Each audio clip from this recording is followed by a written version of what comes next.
So we've just left off after the Ionian revolt. The Greek cities in Asia have revolted with the assistance of Athens and Eretria. Persia has crushed the revolt and sacked Miletus, but now, because they've stabilized the western border of the empire, they have now started thinking of a little bit of revenge against both the Athenians and the Eretrians.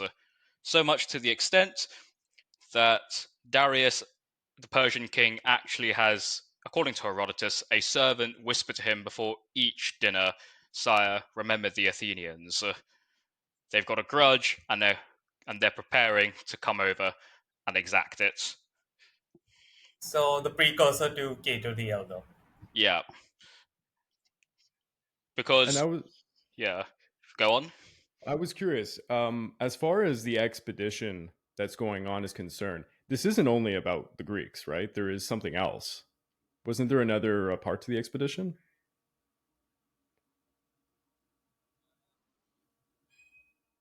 So prior to the expedition against Eretria and Athens, there is actually a Persian campaign in Thrace and Macedonia, which is modern day Bulgaria, and it is commanded by a Persian general named Mardonius, who will make an appearance in the next episode.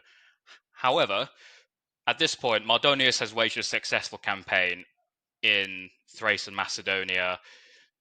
The Persians do have a land route, however, Mardonius has fallen out of favor since the campaign, and Darius, he he really has such a vendetta against Athens and Eretria that he's just going to sail on straight towards them and take them out.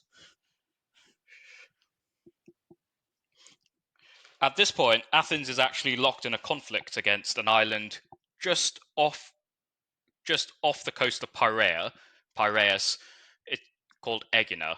Aegina is one of Athens' regional rivals and is hated to such an extent that they are partially what inspired Themistocles to build the Athenian fleet in the following episode. However, because the Greeks are busy locked in conflict with one another, and Athens in particular, this is a pretty opportune moment for the Persians to intervene. Furthermore, they do actually have the former Athenian tyrant Hippias, who had been overthrown 20 years prior.